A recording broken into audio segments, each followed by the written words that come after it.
As a woman, I've shrunk myself, dampened and dismissed my innate strengths and beauty, belittled my talents and my voice. As a woman, I pretended to be someone I wasn't, and made myself fit a box I just didn't fit. As a woman, I tried to be perfect, but it was never enough. You can't do this. Don't say that. You don't matter to them. Your opinion is not important.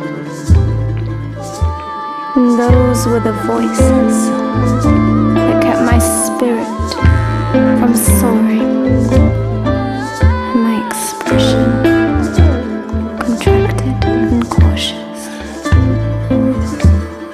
Don't get it wrong, I was warned.